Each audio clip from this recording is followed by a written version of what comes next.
Hi friends, दृष्टि classes में सभी व्यूअर्स का बहुत बहुत स्वागत है। यहाँ पर हम प्रतियोगिता दर्पण जून जुलाई 2020 को डिस्कशन कर रहे थे और इसका हमने पार्ट फर्स्ट डिस्कशन कर चुके हैं और पार्ट सेकंड को यहाँ पर हम लोग डिस्कशन करेंगे, जो आपके एग्जाम के पॉइंट ऑफ व्यू की दृष्टि से इम्पोर्टेंस है और इससे आपके करंट अफेयर के पोर्सन बनेंगे, करंट अफेयर के क्वेश्चन जो आपके बनेंगे उन सभी को हम यहाँ पर डिस्कशन करेंगे। तो आइए देख लेते हैं यहाँ पर दिया गया आर्थिक वाणिज्य परिदृश्य, अर्थात आर्थिक क्षेत्र में भारत ने क्या क्या कार्य किए हैं उनके बारे में यहाँ पर विस्तृत से चर्चा करेंगे। इसमें पहला दिया गया आत्मनिर्भर भारत के लिए लॉकडाउन के दौरान घोषित 20 लाख करोड़ का आर्थिक पैकेज दिया है भारत सरकार ने। दूसरा है कोविड-19 के प्रकोप से ग्रसित अर्थव्यवस्था को राहत पहुंचाने के प्रयास से के तहत रेपो दर, रिवर्स रेपो दर व CRR में भारी कटौती की गई है। लॉकडाउन में वस्तुओं के मूल्य का संग्रहण न होने के कारण अप्रैल 2020 के मुद्रास्फीति संबंधित अखिल भारतीय आंकड़े जारी नहीं किए गए हैं। नेक्स्ट हेडिंग दिया गया है कोविड-19 संक्रमण पर अंकुश के लिए भारत को विश्व बैंक व अन्य वैश्विक बैंकों की सहायता। मार्च 2020 के अंत में आरक्षित विदेशी मुद्रा कोष 475.561 अरब डॉलर। दिसंबर 2019 के अंत में भारत पर विदेशी ऋण भार वित्त मंत्रालय के आंकड़े दिए गए हैं, ये फिर डिस्कशन करेंगे। 2019-2020 में भारत का विदेशी व्यापार वस्तुगत निर्यात में 4.71% व आयात में 9.12% की गिरावट। विदेशी व्यापार नीति 2015 से 2020 की सीमा में 1 वर्ष की वृद्धि कुछ एक संसाधनों के साथ 31 मार्च 2021 तक लागू रहेगी। यह नीति विश्व के अरबपतियों की फोर्ब्स की सूची 2020 की सूची में अमेजन के जोसेफ बेजोस का विश्व में तथा रिलायंस के मुकेश अंबानी का भारत में शीर्ष स्थान है। 2020 में मानसून सामान्य रहने का मौसम विभाग का पूर्वानुमान है। ईरान की नई मुद्रा तोमान होगी, विधेयक संसद में पारित कर दिया गया है। तो ईरान की मुद्रा क्या है? तोमान है, आपसे क्वेश्चन पेपर में पूछा जा सकता है। दूसरा है नारियल के न्यूनतम समर्थन मूल्य में वृद्धि। सार्वजनिक क्षेत्र के 10 बैंकों को आपसी विलय के पश्चात क्षेत्र में अब सार्वजनिक क्षेत्रों में वाणिज्य बैंकों की संख्या कितनी हो गई है? 12 हो गई। हम पहले भी डिस्कशन कर चुके हैं। सरकारी बैंकों की भी अपना बकाया वसूली के लिए सरफेसी एक्ट के तहत कार्रवाई कर सकेंगे, सर्वोच्च न्यायालय का फैसला है। लघु वन उपजों के न्यूनतम समर्थन मूल्य में वृद्धियाँ की गई है। विदेशों से संप्रेषण धन प्राप्ति में भारत का पहला व चीन का दूसरा स्थान बरकरार है, अर्थात विदेशों से जो धन आता है देश के अंदर उसमें भारत का पहला था, चीन का दूसरा स्थान है। विश्व व्यापार संगठन के महानिदेशक रॉबर्ट एजवेंडो की अगस्त 2020 के अंत में पद छोड़ने की घोषणा। 2019-2020 में गेहूं, चावल व मोटे अनाज सहित कुल खाद्यान्न का रिकॉर्ड उत्पादन, तिलहन का उत्पादन भी रिकॉर्ड स्तर पर रहा। कृषि मंत्रालय के तीसरे अग्रिम अनुमान। 2019-2020 में राष्ट्रीय आय के संबंध में CSO के अंतिम अनुमान GDP में वृद्धि 4.2% रहने का ताज़ा अनुमान है। 2019-2020 की चौथी तिमाही में यह वृद्धि दर 3.1% ही रही। कोरोना संक्रमण के चलते 2020 में देश के वस्तुगत निर्यात में 60% व आयात में 59% की गिरावट। 2020-2021 की खरीफ फसलों के लिए नए न्यूनतम समर्थन मूल्य का भी आगाज कर दिया है। अब यहाँ पर थोड़ा सा विस्तृत जान लेते हैं। सबसे पहले दिया गया था हमको आत्मनिर्भर भारत के लिए लॉकडाउन के दौरान घोषित 20 लाख करोड़ का पैकेज। कोविड-19 संक्रमण के कारण लॉकडाउन के परिणाम स्वरूप ध्वस्त हुई अर्थव्यवस्था को वापस पटरी पर लाने के लिए 20 लाख करोड़ के आर्थिक पैकेज, जिसे आत्मनिर्भर भारत अभियान नाम दिया गया है। तो क्या नाम दिया गया इसका? आत्मनिर्भर भारत अभियान। किस लिए दिया गया है इसको? ये भारतीय अर्थव्यवस्था को पटरी पर लाने के लिए जो 20 लाख करोड़ रुपए की घोषणा की गई है। प्रधानमंत्री श्री नरेंद्र मोदी ने 2 चरणों में की। लॉकडाउन का पहला चरण शुरू होने के 36 घंटे के भीतर ही 26 मार्च को 1.98 लाख करोड़ के पहले आर्थिक पैकेज में उन लोगों पर विशेष ध्यान दिया गया जिन्हें राहत की तत्काल आवश्यकता थी, जिनको तुरंत से आवश्यकता थी राहत की। अब यहाँ पर आत्मनिर्भर भारत के लिए प्रधानमंत्री मोदी का विजन जो हमने डिस्कशन किया था योजना मैगजीन में, आपने अगर विस्तृत जानकारी वहाँ पर प्राप्त करनी है इसके बारे में तो आप योजना मैगजीन का आत्मनिर्भर भारत का जो चैप्टर हमने आपको कराया है आप वहाँ पर जा करके देख सकते हैं। देखिए यहाँ पर आत्मनिर्भर भारत के लिए 5 पिलर है, वहाँ पर भी हमने बताया था। पहला अर्थव्यवस्था, दूसरा इंफ्रास्ट्रक्चर, तीसरा सिस्टम, चौथा है डेमोग्राफी और 5वां है डिमांड। अर्थव्यवस्था में इंक्रीमेंटल जंप, नई क्वांटम जंप की ज़रूरत है। आधुनिक भारत की पहचान इंफ्रास्ट्रक्चर में, सिस्टम में टेक्नोलॉजी ड्रिवन और डेमोग्राफी में सबसे सस्ते लोकतंत्र की वाइब्रेंट डेमोग्राफी और डिमांड में डिमांड और सप्लाई चेन का पूरी अक्षमता से उपयोग होना। आत्मनिर्भर भारत अभियान के बारे में यहाँ पर जान लेते हैं। जीडीपी के करीब 10% के बराबर 20 लाख करोड़ रुपए का पैकेज है। इनकी टोटल जीडीपी जितना है उसका केवल 10% ही जो 20 लाख करोड़ है वो है। इसमें से भूमि, श्रम, नकदी और कानूनों पर जोर दिया जाएगा। श्रम, मजदूर, मध्यम वर्ग और उद्योग समेत हर वर्ग के व्यक्ति के लिए प्रावधान किया गया है। ठोस कदम, समय की आवश्यकता। देखिए, कृषि के लिए आपूर्ति श्रृंखला में सुधार के लिए भी इसमें पैकेज दिया गया है। तर्कसंगत कर प्रणाली के लिए भी दिया गया है। सरल और स्पष्ट कानून व्यवस्था के लिए भी दिया गया है। सक्षम मानव संसाधन के लिए भी दिया गया है और मजबूत वित्तीय प्रणाली के लिए भी यहाँ पर दिया गया है। प्रधानमंत्री गरीब कल्याण पैकेज में देख लीजिए कितना दिया गया है। 5 मई 2020 तक हुई प्रगति के मुख्य बिंदु है। कुल प्रत्यक्ष लाभ हस्तांतरण देख लीजिएगा, यहाँ पर 39 करोड़ से भी अधिक गरीबों को मिला है और 34,800 करोड़ रुपए की वित्तीय सहायता प्रदान की गई है।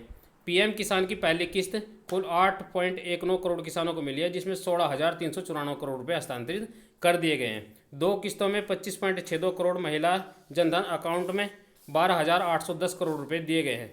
लगभग 2.82 करोड़ वृद्धों, विधवा और दिव्यांगजनों को 14,500 करोड़ रुपए दिए गए हैं। ईपीएफ में अंशदान के रूप में 698 करोड़ रुपए हस्तांतरित किए गए हैं। ये यहाँ पर पैकेज दिया गया है।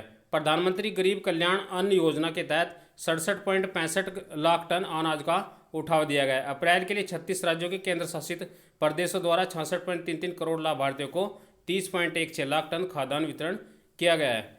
मई में अब तक 22 राज्यों केंद्र शासित प्रदेशों द्वारा 12.39 करोड़ लाभार्थियों को 6.19 लाख टन खाद्यान्न वितरण किया गया है।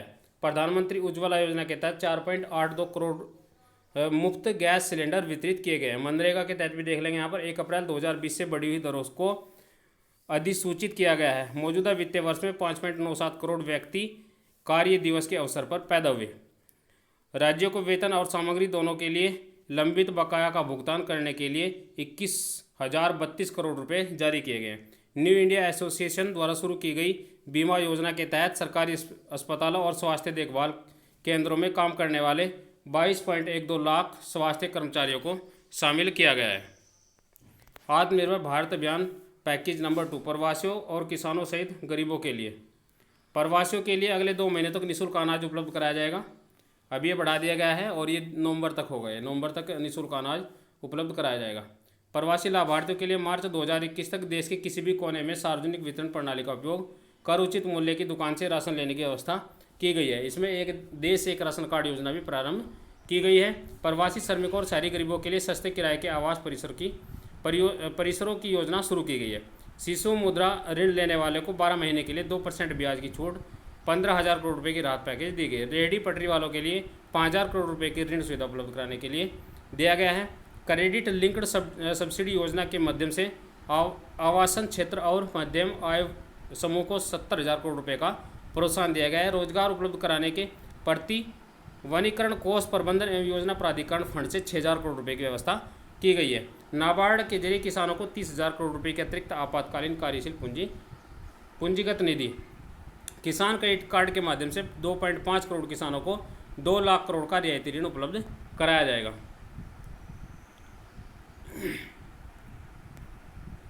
अब यहाँ पर ये जो नेक्स्ट दिया गया है, नेक्स्ट को देख लीजिए। यहाँ पर है आपका, ये देखिए यहाँ पर कोविड-19 के प्रकोप से ग्रसित अर्थव्यवस्था को राहत पहुँचाने के लिए प्रयास के तहत रेपो दर तथा रिवर्स रेपो दर व CRR में भारी कटौती की गई। कोविड-19 संक्रमण के प्रकोप से लगातार ध्वस्त हो रही अर्थव्यवस्था को सहारा देने के लिए भारतीय रिजर्व बैंक अर्थात RBI ने रेपो दर, रिवर्स रेपो दर, नगद आरक्षण अनुपात, CRR व सीमांत अस्थायी सुविधा दर व बैंक दर में भारी कटौती मार्च मई 2020 के दौरान की।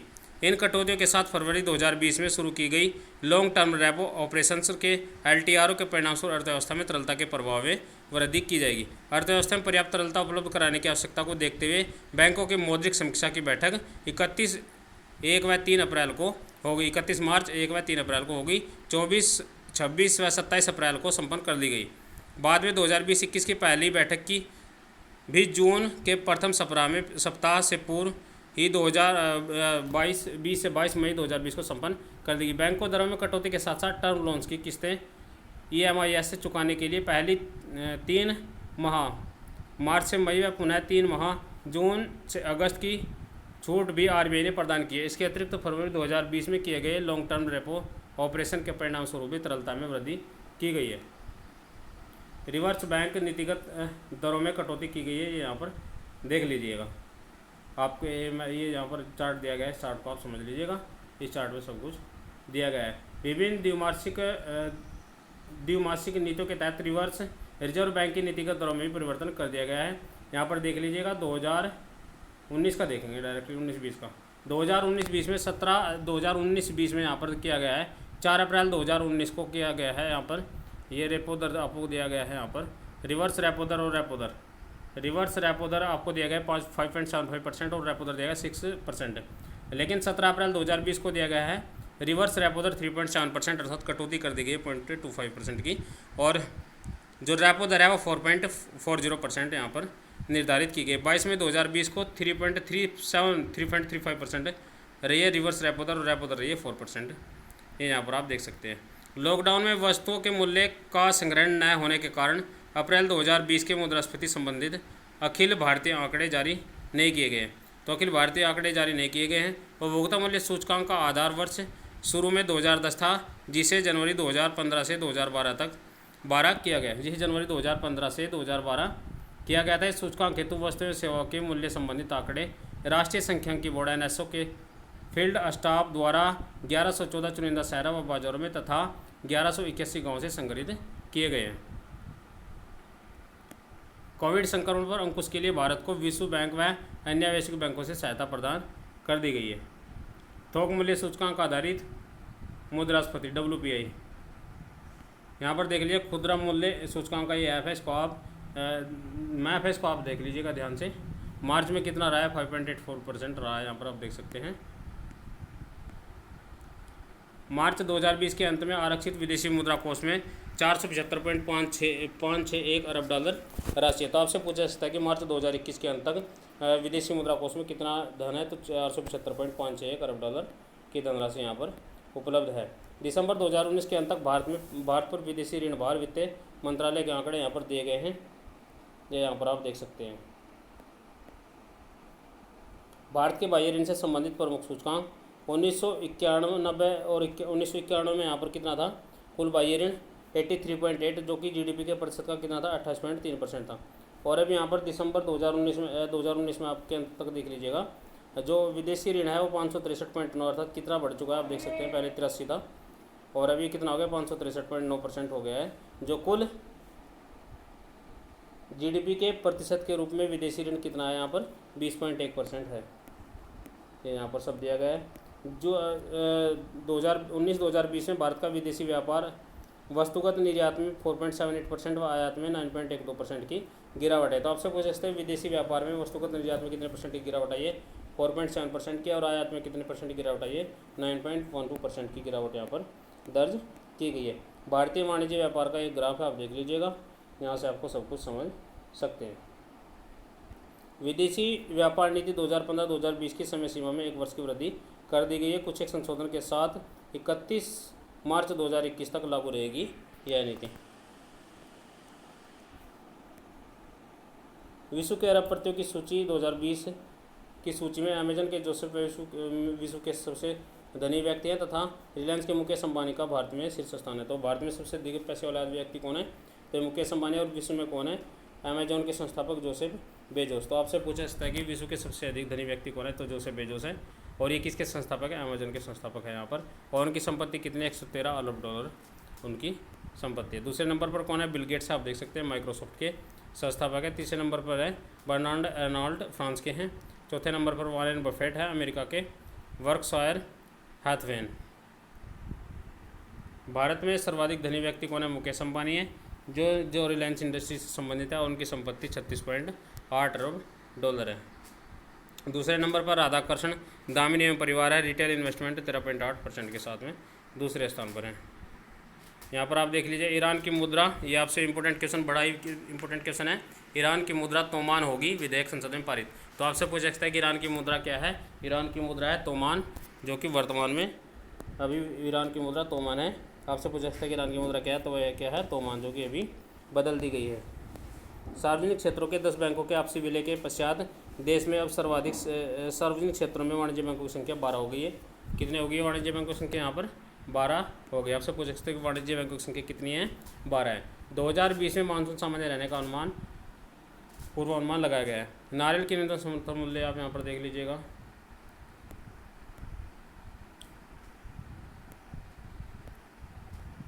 लघु वन उपजों के न्यूनतम समर्थन मूल्य भी आप यहाँ पर। विश्व स्वास्थ्य संगठन के महानिदेशक कौन है? आपसे ये पूछ सकते हैं तो कौन सा है? रॉबर्ट एजवर्डो।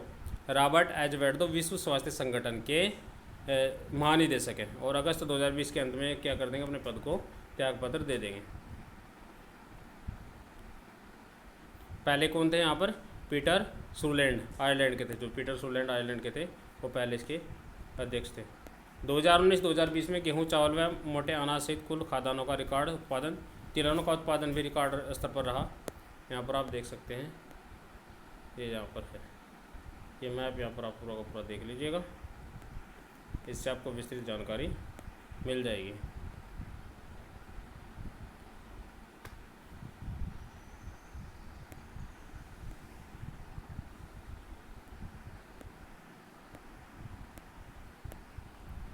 दो 2019-2020 में राष्ट्रीय आय के संबंध में CSO के अंतिम अनुमान GDP में वृद्धि 4.2% ही रहने का ताज़ा अनुमान लगाया गया है।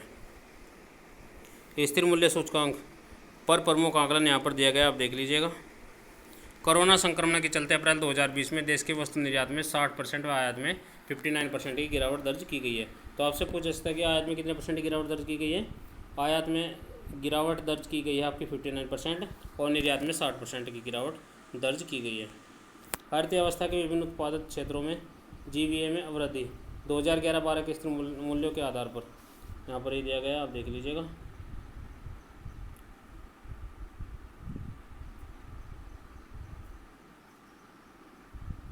दो 2020-21 के लिए खरीफ उपजों के लिए न्यूनतम समर्थन मूल्य देखिए, यहाँ पर धान का न्यूनतम समर्थन मूल्य कितना रखा गया? 2019-20 के लिए लिखा गया है यहाँ पर 1815 रुपये और 2020-21 के लिए दिया गया कितना? 1868 रुपये। तो आपसे पूछ सकते हैं धान का मूल्य कितना है? 1868 रुपये। और धान सामान्य है और धान ग्रेड A का 1888 रुपये है। जवार हाइब्रिड का कितना है? 2620 रुपये। जवार मलहांडी का है 2640 रुपये। बाजरा का 2150 रुपये। रागी का 3295 रुपये। मक्का का 1850 रुपये। तोर या अरहर का 600 रुपये 6000 रुपये सॉरी। मूंग दाल का है 7196 रुपये। उड़द का है 6000 रुपये। मूंगफली का है 5275 रुपये। सूरजमुखी का जो बीज है उसके लिए 5885 रुपये। सोयाबीन के लिए 3880 रुपये। तिलहन के लिए 6855 रुपये।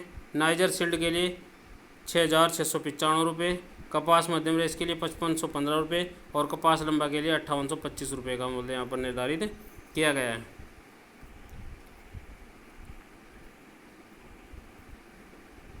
भारत में जन्म दर, मृत्यु दर व शिशु दर में के आंकड़े यहाँ पर रिपोर्ट में दिए गए। देश के जन्म दर, मृत्यु दर व शिशु मृत्यु दर के संबंध में अद्यतन आंकड़े महापंजीयक कार्यालय द्वारा मई 2020 में जारी किए गए। 1964-65 में शुरू किए गए सैंपल रजिस्ट्रेशन सिस्टम SRS के तहत आकलित यह आंकड़े वर्ष 2018 के लिए हैं। इन आंकड़ों के अनुसार वर्ष 2010 में देश में जन्म दर जहाँ 20 प्रति हज़ार रही, वहीं मृत्यु दर 6.2 प्रति हज़ार रही, जिनमें जनसंख्या वृद्धि की प्राकृतिक दर 13.8 प्रति हज़ार रह गई है। कितनी रह गई? 13.8 प्रति हज़ार रह गई है। SRS के मई 2020 में जारी इन आंकड़ों के अनुसार 2018 में देश में शिशु मृत्यु दर 32 रही। देश में शिशु मृत्यु दर कितनी रही है? 32। आपसे पूछ सकता है कि देश में शिशु मृत्यु दर कितनी रही है? 32 रही है।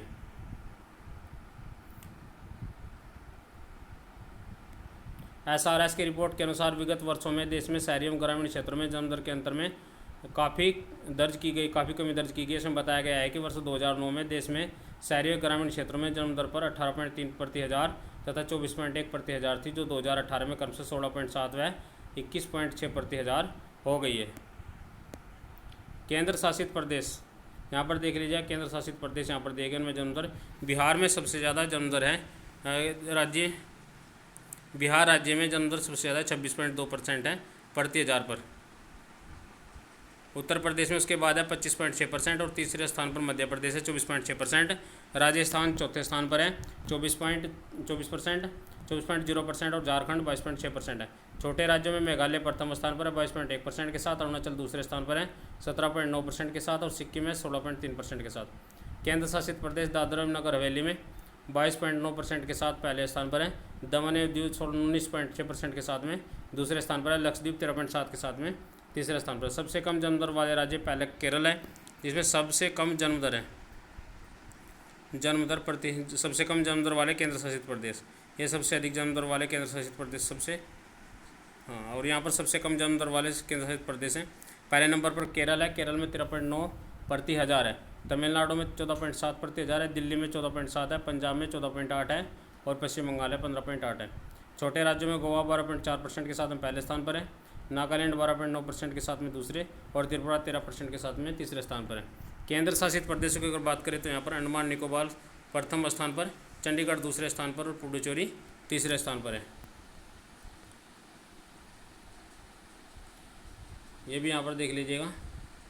सबसे कम जीवन प्रत्यास्था वाला राज्य उत्तर प्रदेश रहा है, जहाँ 2013-2017 के दौरान यह 65 वर्षीय दर्ज की गई। उत्तर प्रदेश में पुरुष और महिलाओं में औसत जीवन प्रत्यास्था क्रमशः 64.3 वर्ष व 65.6 वर्ष रही। सबसे कम जीवन प्रत्यास्था वाले राज्यों में इसके पश्चात क्रमशः छत्तीसगढ़, मध्य प्रदेश, असम के स्थान रहे हैं। स्थान में औसतन जीवन प्रत्यास्था 68.5 वर्ष, झारखंड में 68.6%, बिहार में 68.9%, हरियाणा में 69.7% तथा उत्तराखंड में 71% रही। तो सबसे कम किस में है? उत्तर प्रदेश में सिर्फ 65% ही जीवन प्रत्यास्था है।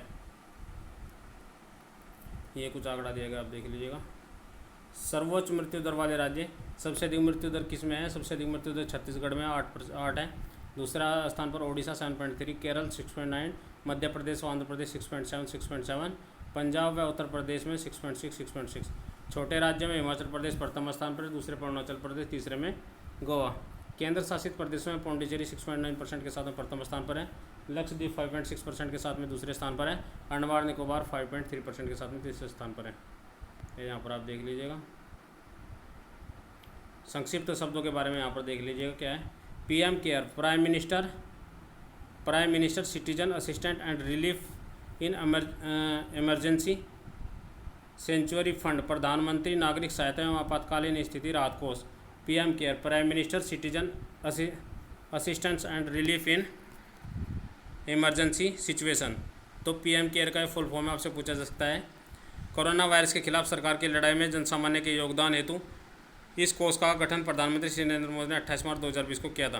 कोविड-19 के विरुद्ध संघर्ष के लिए सभी वर्गों के लोगों की योगदान की इच्छा को देखते हुए इस कोष का गठन किया गया है। एलटीआरओ के बारे में आपसे पूछा सकता है। एलटीआरओ क्या है? Long term repo operation. Long term repo operation LTO का फुल फॉर्म है। देश में मुद्रा की आपूर्ति को घटाने बढ़ाने के लिए आरबीआई द्वारा 15 फरवरी 2020 को अपनाया गया था एक नया तरीका। इसके तहत प्रचलित रेपो दर पर बैंकों को 1 से 3 वर्ष के लिए ऋण आरबीआई द्वारा उपलब्ध कराया जाता है, ताकि बैंक रेपो दर से अल्पकालीन उतार चढ़ाव के जोखिम से बचते रहें, अगले ऋण प्रदान कर सके तथा अगले ऋण प्रदान कर सकें। यहाँ पर नियुक्तियों के बारे में देख लें, कहाँ पर किसकी नियुक्ति हुई है। विमल जुल्का देश के नए मुख्य सूचना आयुक्त। तो देश के नए मुख्य सूचना आयुक्त कौन है? विमल जुल्का। आपसे पूछा सकता है कि देश के नए मुख्य सूचना आयुक्त कौन है? विमल जुल्का है। और ये यहाँ पर दिया गया है संजय कोठारी देश के नए मुख्य सतर्कता आयुक्त। देश के नए मुख्य सतर्कता आयुक्त कौन है? संजय कोठारी। नेक्स्ट देख लिया यहाँ पर अजय भूषण पांडे देश के नए वित्त सचिव। देश के नए वित्त सचिव कौन है? अजय भूषण पांडे आपसे पूछा जा सकता है। कांग्रेस के अधीर रंजन चौधरी संसद की लोक लेखा समिति के अध्यक्ष। संसद की लोक लेखा समिति के अध्यक्ष कौन है? रंजन चौधरी। तथा भाजपा की ग्रीस बाफ्ट प्राक्कलन समिति के व श्रीमती मीनाक्षी लेखी लोक उपक्रमों पर समिति के अध्यक्ष पद पर बरकरार हैं।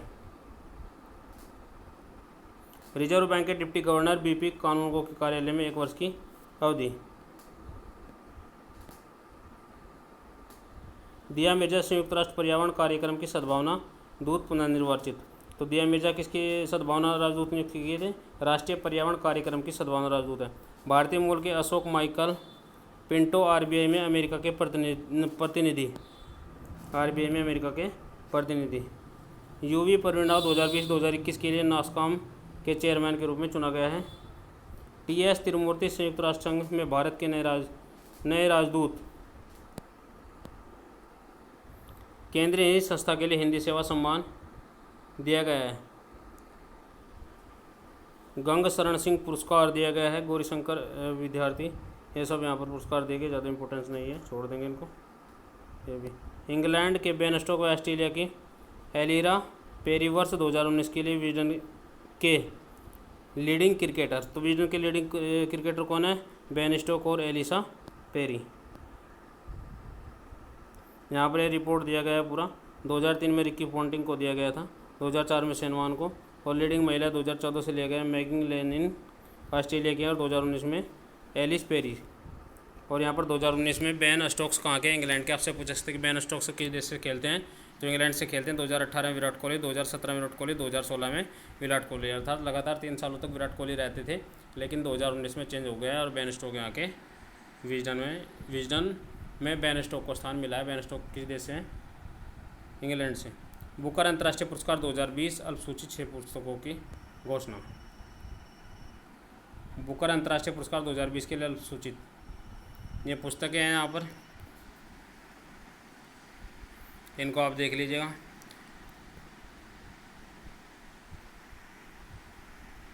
के बिड़ला फाउंडेशन का व्यास सम्मान। प्रसिद्ध लेखिका नासिरा शर्मा को के बिड़ला फाउंडेशन के साहित्य के क्षेत्र के वर्ष 2019 के व्यास सम्मान के लिए चुना गया है। तो किसको चुना गया है के बिड़ला फाउंडेशन के लिए? नासिरा शर्मा को। टेम्पल्टन पुरस्कार 2020 संयुक्त राष्ट्र के नेशनल इंस्टीट्यूट ऑफ हेल्थ के महानिदेशक फ्रांसिस कॉलिंजो, जो एक प्रसिद्ध अनुवांशिक वैज्ञानिक हैं, को वर्ष 2020 का टेम्पल्टन पुरस्कार प्रदान किया गया। नारी शक्ति पुरस्कार कला, विज्ञान, उपज, उद्यम, समाज सेवा, कृषि आदि विभिन्न क्षेत्रों में सराहनीय कार्य करने वाले 15 चुनिंदा महिलाओं को एवं बाल विकास मंत्रालय के वर्ष 2019 के नारी शक्ति पुरस्कार 8 मार्च 2020 को महिला दिवस के अवसर पर प्रदान किया गया। चमेली देवी पुरस्कार ये इम्पोर्टेंट नहीं है, जो भी इम्पोर्टेंस होगा बस सिर्फ वही बताया जाएगा। गणित के क्षेत्र का एबल पुरस्कार किसे प्रदान किया गया है? यहाँ पर गणित के क्षेत्र का एबल पुरस्कार हिलेल फ्रंटेनबर्ग तथा ग्रेगरी मार्गुलिस को प्रदान किया गया है।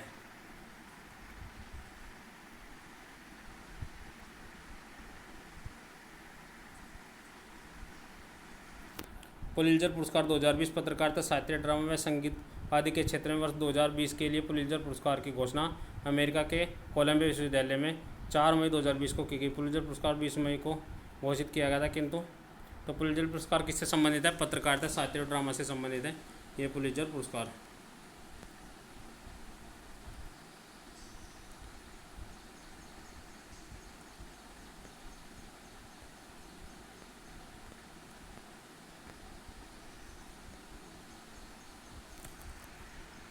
भारत के स्वास्थ्य मंत्री डॉक्टर हर्षवर्धन विश्व स्वास्थ्य संगठन के कार्यकारिणी बोर्ड के अध्यक्ष बन गए हैं। यहाँ पर देखिए कोलंबिया की जेनेट बेदोया लीमा को यूनेस्को का वर्ष 2020 का गुइलेमा कानो वर्ल्ड प्रेस फ्रीडम 2020 का पुरस्कार से सम्मानित किया गया है।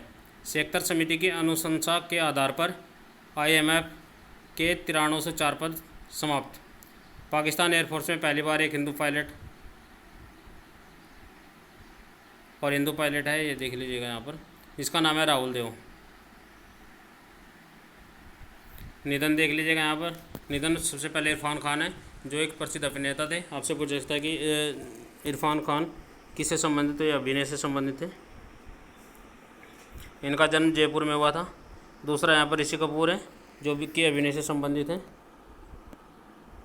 तीसरा है बलवीर सिंह हॉकी से संबंधित अर्थात खेल से संबंधित हैं।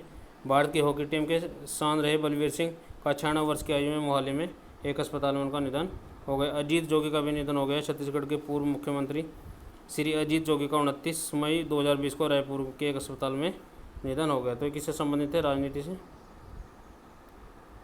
ताइसेनिया करासे, फिजी के पूर्व राष्ट्रपति ताइसेनिया करासे का राजधानी सुआ। तो फिजी की राजधानी क्या है? सुआ। आपसे पूछा जा सकता है। पुस्तकें देख लेंगे, यहाँ पर 2 पुस्तकें दी गई है। कैमिनोविड्स पुस्तक के लेखक कौन है? जॉन ग्रीस हैं।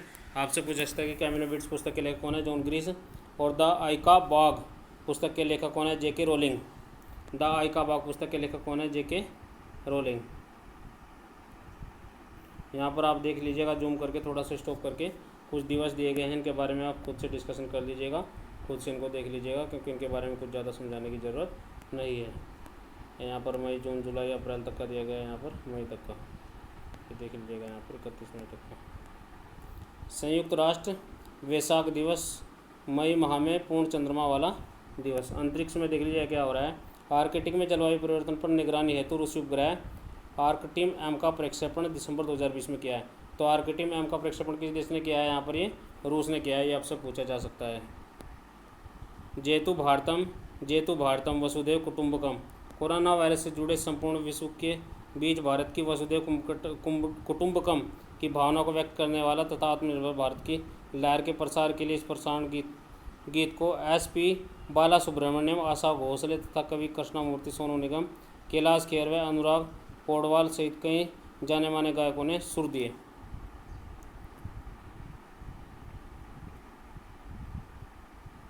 यहाँ पर विश्व की प्रमुख राजधानियाँ दी गई हैं, आप इनके बारे में थोड़ा सा देख लीजिएगा, स्टॉप करके पढ़ लीजिएगा, किसी भी देश की आपसे राजधानी पूछी जा सकती है।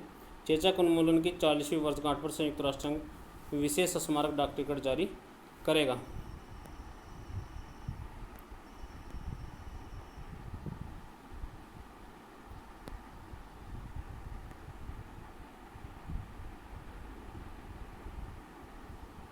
महिलाओं का T20 विश्व कप, भारत को फाइनल में हराकर ऑस्ट्रेलिया ने खिताब पर कब्जा किया। T20 विश्व कप किसने जीता है, यहाँ पर ऑस्ट्रेलिया ने जीता है 7वीं बार। 7वें T20 विश्व कप का आयोजन 21 फरवरी को 8 मार्च 2020 को ऑस्ट्रेलिया की मेजबानी में हुआ। 10 टीमें इसमें शामिल हुई थी, जिसमें ऑस्ट्रेलिया ने मैच को जीत लिया फाइनल में। रणजी ट्रॉफी सौराष्ट्र टीम पहली बार विजय। रणजी ट्रॉफी में कौन सी टीम को विजय मिली है, सौराष्ट्र टीम को।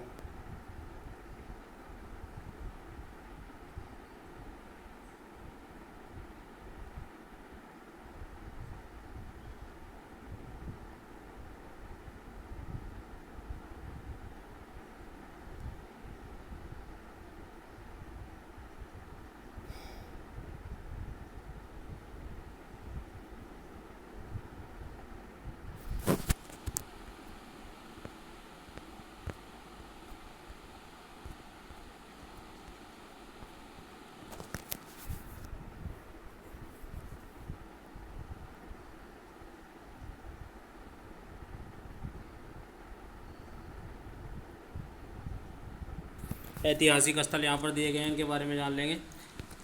तिलवाड़ा ऐतिहासिक स्थल राजस्थान के बाड़मेर जिले के बालातोर तहसील मुख्यालय में 16 किलोमीटर दक्षिण पश्चिम में लूनी नदी के बाएं किनारे पर स्थित है। तो तिलवाड़ा किस नदी किनारे पर स्थित है, लूनी नदी के। प्रमुख तथ्य क्या है, तिलवाड़ा का उत्खनन कार्य 1967-68 में N मिश्रा, विजय कुमार, राजस्थान राज्य पुरातत्व संग्रहालय तथा LC लेस्निन हिडलबर्ग के नेतृत्व में किया गया। इस स्थान से प्राप्त सांस्कृतिक जमाव 60 सेंटीमीटर का है। इसकी सतह का लघु पाषाण काल उपखंड तथा मर्द पाषाणों के ठीक मिलते हैं।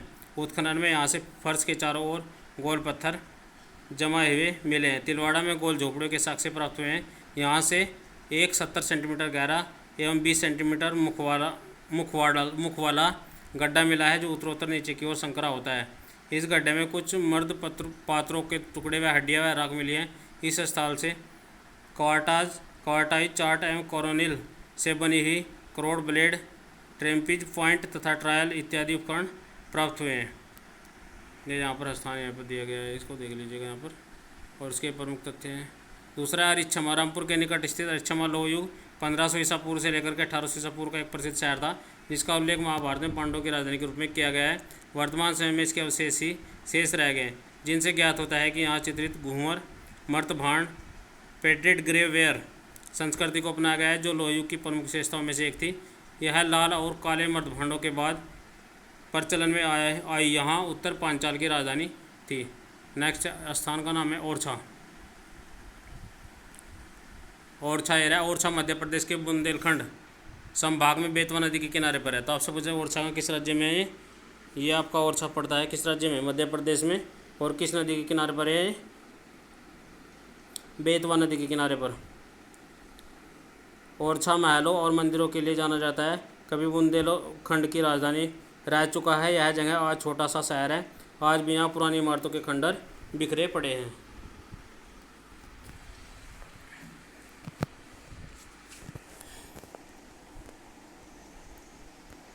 थानेश्वर। थानेश्वर स्थानीय हरियाणा का एक ऐतिहासिक नगर है एवं हिंदुओं का तीर्थ स्थल है। यह सरस्वती घग्गर नदी के तट पर स्थित है। तो थानेश्वर किस नदी के तट पर स्थित है? घग्गर नदी के तट पर। ऐतिहासिक व्यक्ति के बारे में जान लेंगे। बिंदुसार। बिंदुसार को दूसरा नाम क्या था? अभित्र घाट। चंद्रगुप्त के पश्चात बिंदुसार 298 ईसा पूर्व में गद्दी पर विराजमान हुआ। बिंदुसार अमित्र घाट के नाम से भी जाना जाता था। प्रमुख तथ्य क्या है? बिंदुसार ने अपने पिता की नीति को जारी रखते हुए सम्राट बनते ही उसने सैनिक अभियान प्रारंभ किया। तिब्बत, लामा तारानाथ तथा जैन अनुश्रुतियों के अनुसार चाणक्य बिंदुसार का भी मंत्री रहा है। वायु पुराण में बिंदुसार को भद्रसार तथा जैन ग्रंथों में सिंहसेन के नाम से कहा जाता है। तो भद्रसार में किस नाम से जाना जाता है उसको? भद्रसार किस ग्रंथ में जाना जाता है? वायु पुराण में। और सिंहसेन किस में कहा जाता है? जैन ग्रंथों में।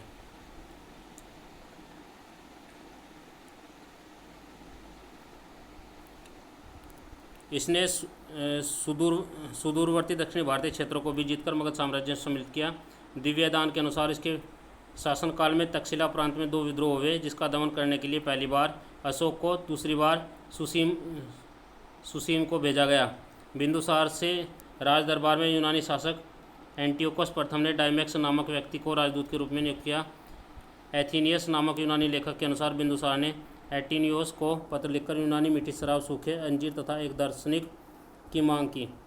महावंश के अनुसार बिंदुसार ने 60,000 ब्राह्मणों को सम्मानित किया। बिंदुसार के शासन की सबसे बड़ी उपलब्धि यह रही कि उसने अपने पिता के साम्राज्य को अक्षुण्ण बनाए रखा तथा विरासत के रूप में अपने पुत्र अशोक के लिए सुरक्षित रखा। स्कंदगुप्त के बारे में जान लेते हैं। 455 से लेकर के 467 ईसा पूर्व के मध्य सम्राट स्कंदगुप्त गुप्त राजवंशों के 8वें राजा थे। कुमारगुप्त की मृत्यु के पश्चात स्कंदगुप्त सिंहासन पर बैठे। संभवतः उसका संघर्ष अपने भाई पुरुगुप्त से हुआ, परंतु इस बारे में कोई निश्चित प्रमाण नहीं है। प्रमुख तथ्य क्या है? स्कंदगुप्त दक्षिण के पुष्य मित्रों को परास्त किया। उसकी महान सफलताएं हुणों को परास्त करने में थी। बर्बर हुणों के आक्रमण से भारत की रक्षा कर श्रेय स्कंदगुप्त को है। स्कंदगुप्त को जूनागढ़ एवं भित्री अभिलेख में इसका वर्णन है। स्कंदगुप्त को होम स्तंभ लेख में शुक्रोपण, आर्य मंजूश्री, मूल कल्प में देव राय एवं जूनागढ़ अभिलेख में श्री प्रक्षिप्त वर्षा कहा गया है। उसकी स्वर्ण मुद्राओं पर विक्रमादित्य की उपाधि मिलती है। जूनागढ़ अभिलेख स्कंदगुप्त का सर्वाधिक महत्वपूर्ण लेख है, जो सौराष्ट्र गुजरात के जूनागढ़ से प्राप्त हुआ है। जूनागढ़ अभिलेख के स्कंद के शासनकाल की प्रथम तिथि संवत 136 से 455 ईस्वी उत्तीर्ण मिली है। इस अभिलेख में उसके सुव्यवस्थित शासन एवं गिरनार के पुरातात्विक पूर्वपति चक्रपालित द्वारा सुदर्शन झील के बांध के निर्माण का विवरण मिला। स्कंदगुप्त का विशाल साम्राज्य कई प्रांतों में विभाजित था।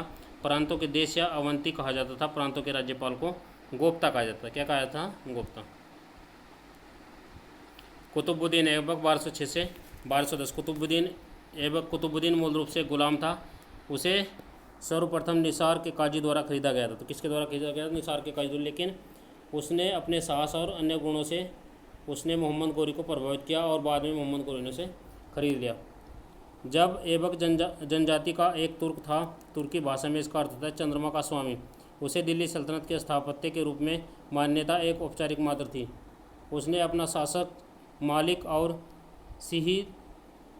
सिफ हल्लार की साधारण उपाधियों से शुरू किया, जो मोहम्मद गोरी द्वारा उसे प्रदान की गई थी।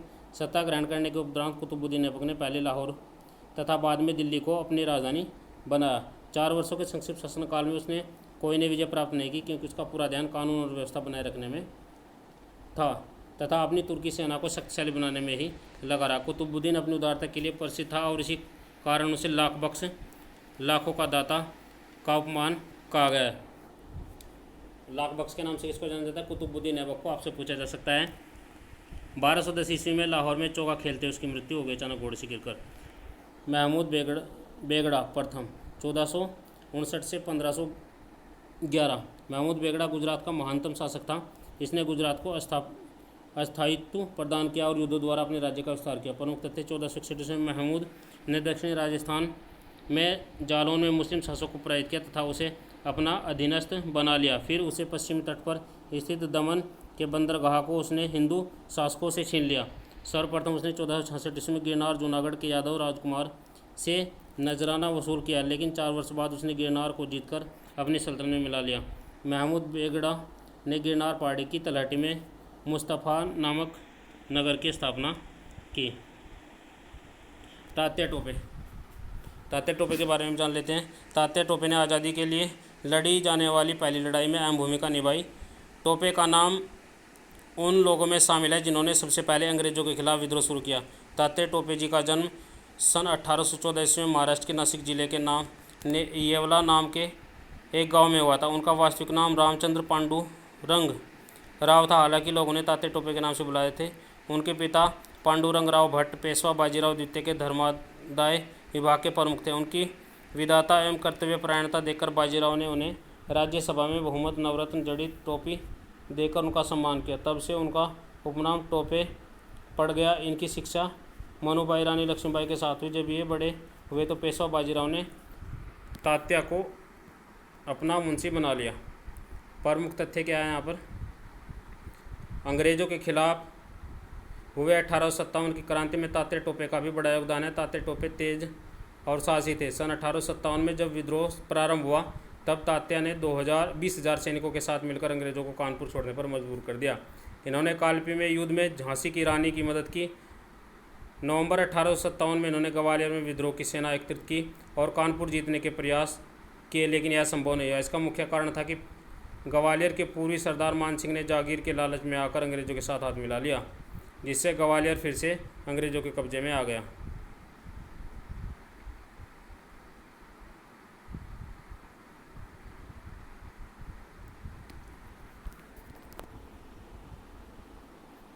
तात्या टोपे ने तकरीबन 1 साल तक अंग्रेज़ों के साथ लंबी लड़ाई लड़ी। हालांकि 8 अप्रैल 1859 को वो अंग्रेज़ों की पकड़ में आ गए और 15 अप्रैल 1859 को शिवपुरी में तात्या पर मुकदमा चलाया गया। उसके बाद 18 अप्रैल 1859 को शाम 5 बजे हज़ारों लोगों की उपस्थिति में खुले मैदान में उन्हें फांसी पर लटका दिया गया। विपिन चंद्र पाल। भारत में महान क्रांतिकारी विचारों के जनक विपिन चंद्र पाल का जन्म 7 नवंबर 1858 को वर्तमान बांग्लादेश के हबीबगंज जिले के पोयल नामक गांव में एक धनी हिंदू वैष्णव परिवार में हुआ था। इनके पिता रामचंद्र पाल एक फारसी विद्वान तथा एक छोटे से जमींदार थे। एक समृद्ध परिवार से संबंध होने के परिणामस्वरूप उनकी शिक्षा दीक्षा उच्च कोटि की हुई।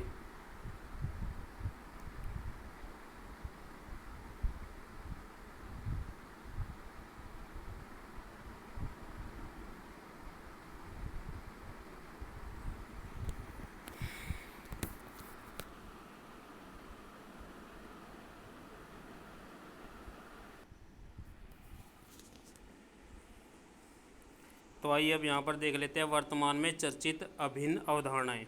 पहला है कला एवं संस्कृति से संबंधित, यहाँ पर टॉपिक दिया गया है और क्या क्या जो अवधारणाएं चर्चित रही हैं इन 2 महीनों में